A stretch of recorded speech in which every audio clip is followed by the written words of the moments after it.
अल्हम्दुलिल्लाह नहमदुहु व नस्तईनुहु व नस्तगफिरुह व नऊज़ु बिल्लाहि मिन शुरूरि अनफुसिना व मिन सय्यिआति अमालिना मन यहदिहिल्लाहु फला मुज़िल्ल लहु व मन युज़लिल्हु फला हादिय लहु व नशहदु अल्ला इलाहा इल्लल्लाहु वहदहु व ला शरीक लहु व नशहदु अन्न सय्यदना व शफ़ीअना व मौलाना मुहम्मदुन सल्लल्लाहु अलैहि वसल्लम अब्दुहु व रसूलुहु। ओम भूर्भुवः स्वः तत्सवितुर्वरेण्यं भर्गो देवस्य धीमहि धियो यो नः प्रचोदयात्। संस्कृत के कुछ और मंत्रों को उच्चारण करने की तबीयत चाह रही थी, लेकिन समय बहुत कम है और बात भी मैं कम से कम शब्दों में रखने की कोशिश करूंगा। मंच पर बैठे हमारे सभी धर्मों के नेता, हमारे आदरणीय गोस्वामी सुशील जी महाराज, हम सब के वो इज़्ज़त माआब हैं, सम्माननीय हैं, और इस मंच के और इस सभा के आयोजक गौतम ऋषि जी और उनका पूरे टीम, मैं सबको नमस्कार कहता हूँ, सलाम कहता हूँ, आदाब कहता हूँ। बात चूँकि मुख्तसर करनी है, सभी धर्मों के नेता यहाँ पर उपस्थित हैं। मैंने धर्मों का कुछ तुलनात्मक अध्ययन किया है। मैंने सभी धर्म की किताबों को पढ़ा, गीता को पढ़ा, वेदों को पढ़ा, बाइबल को पढ़ा, ओल्ड टेस्टामेंट न्यू टेस्टामेंट दोनों पढ़ा। किताब अक़दस, जिसके हमारे एक मर्चेंट साहब यहाँ पर बैठे हैं, भाई धर्म से, उनकी किताब का नाम किताब अक़दस है। उनसे मैं अभी पूछ रहा था कि गाय का उल्लेख किताब अक़दस में है क्या, तो उन्होंने कहा कि नहीं है। लेकिन दुनिया के तमाम धर्म ग्रंथों में मुझे कोई ऐसा अध्याय और कोई ऐसा चैप्टर नहीं मिला जो सिर्फ गाय के नाम से हो।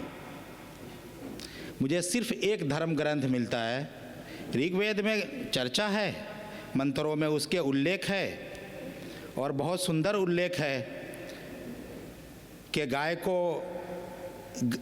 की का तुलना और समानता ऐसे स्वर्ग के स्त्री के रूप में की गई है, यानी इतनी सुंदर, इतनी भोली भाली और इतनी अच्छी, ये ऋग्वेद के मंत्रों में। लेकिन एक धर्म ग्रंथ ऐसा है जिसको पवित्र कुरान कहते हैं। पवित्र कुरान में गाय के नाम से पूरी एक सूरा है, और उस सूरा का नाम है सूरा अल बकरा।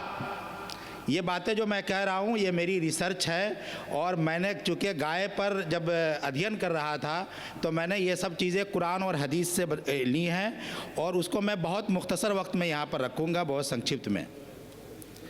तो सूरा बकरा कुरान में दूसरे नंबर की ये सूरा है। पहली सूरा अल फातिहा है और दूसरी सूरा अल बकरा है, और अल बकरा का मतलब अरबी भाषा में होता है गाय।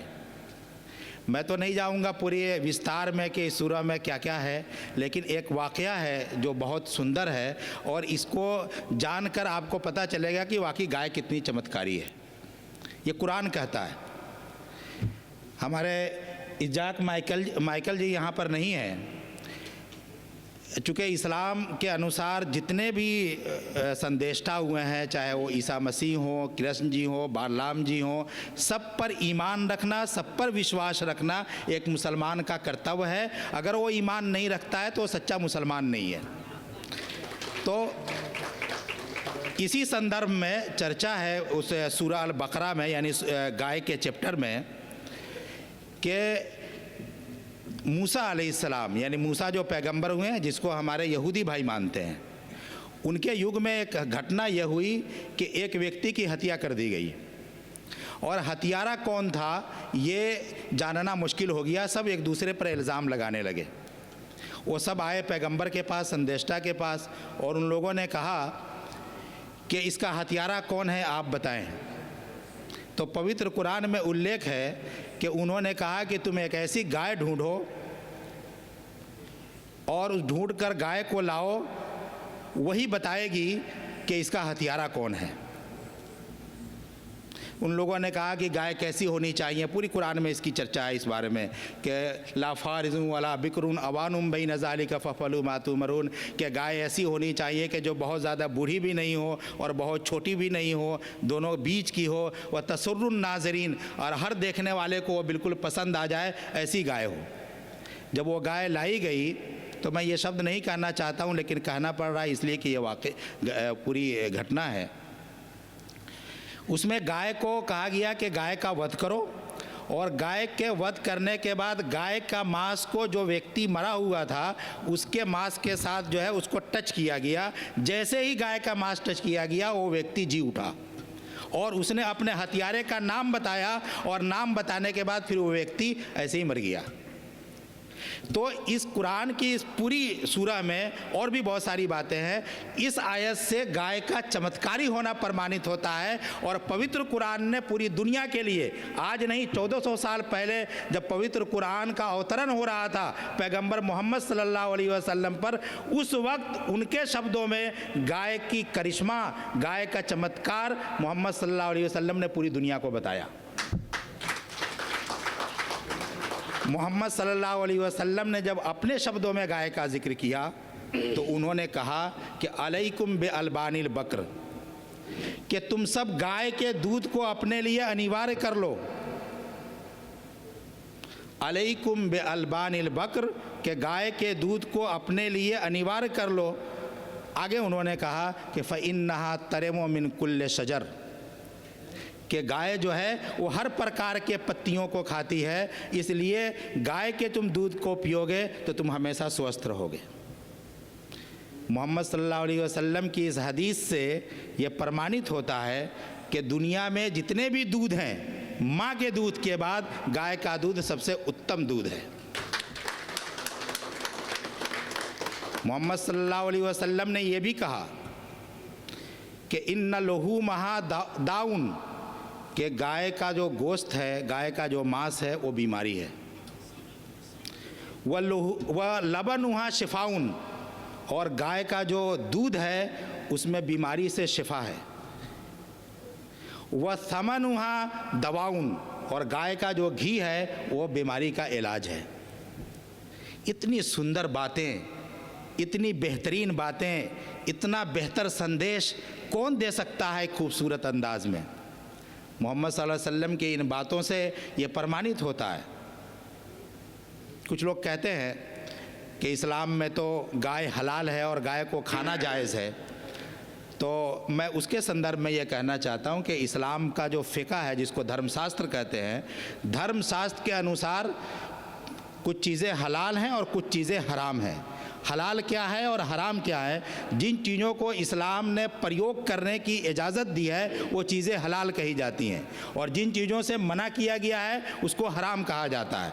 तो अगर गाय को हलाल नहीं किया जाता तो उसका दूध पीना, उसका घी खाना और उसका इस्तेमाल करना भी हलाल नहीं होता, अगर उसको हलाल जानवरों की फ़हरिस्त में नहीं रखा जाता। तो इसलिए उसको हलाल जानवरों की फ़हरिस्त में रखा गया है ताकि उसका दूध भी पिया जाए, उसके घी से भी लाभान्वित दुनिया हो। मोहम्मद सल्लल्लाहु अलैहि वसल्लम की इस बात से ये भी हमें पता चलता है, क्योंकि उनका हुक्म मानना और उनकी बातों को मानना और उस पर चलना हर मुसलमान के लिए ज़रूरी है। और जो मुसलमान उनकी बातों को नहीं मानता है वो ये समझे कि उनकी सही तरीके से वो मुस्लिम नहीं है, सच्चा मुसलमान नहीं है।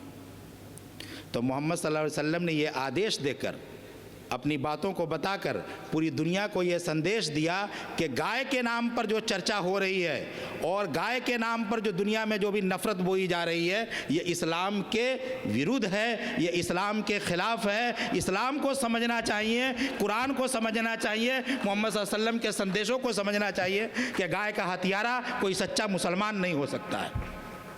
मैं आपके इशारों को समझ रहा हूँ, लेकिन मैं अपनी बात इस बात पर ख़त्म करना चाहता हूँ कि ये बात अक्सर कही जाती है कि इस्लाम और क्रिश्चियन ये बाहर के धर्म हैं।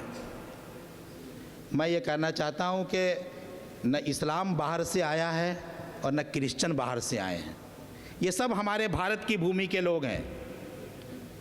आप जब गहराई से अध्ययन करेंगे पुस्तकों का, वेदों का और धर्म ग्रंथों का, तो उसमें ये बात लिखी हुई है कि इस्लाम जब पैगंबर मोहम्मद जब सबसे पहले जो पैगंबर थे, जिनको आदम कहा जाता है और आदम से आदमी बना है, वो भारत से चलकर, भारत की भूमि से चलकर 40 बार उन्होंने जाकर पवित्र मक्का में उन्होंने हज किया था। तो इसका मतलब यह है कि इस्लाम का मतलब शांति, इस्लाम की आरंभ भी भारत से हुआ है। और इसी बुनियाद पर हम कहते हैं सर्वे भवन्तु सुखिनः सर्वे सन्तु निरामया, कि दुनिया के जितने धर्म हैं, दुनिया के जितने लोग हैं, दुनिया के जितने देश हैं, सब हमारा देश है, इसलिए कि सब हमारे प्रभु का देश है, सब हमारे ईश्वर का देश है, सब हमारे मालिक का देश है। यही वो कल्पना थी जिसको लेकर हम सब उठे हैं। बात लंबी हो जाएगी, इसीलिए इकबाल ने कहा था, जो उर्दू के शायर हैं, कि सारे जहां से अच्छा हिंदुस्ता हमारा, हम बुलबुलें हैं इसकी, ये गुलसिता हमारा। मैं आज को आपको आपके इस आयोजन के लिए बहुत बहुत गौतम ऋषि जी मुबारकबाद देता हूं, और सभी आप सबको कि मेरी बातों को आपने सुना और किसी को क्षमा खराशी हुई हो तो उसके लिए माफ़ी चाहता हूँ। व आखिर दावना अल्हम्दुलिल्लाह।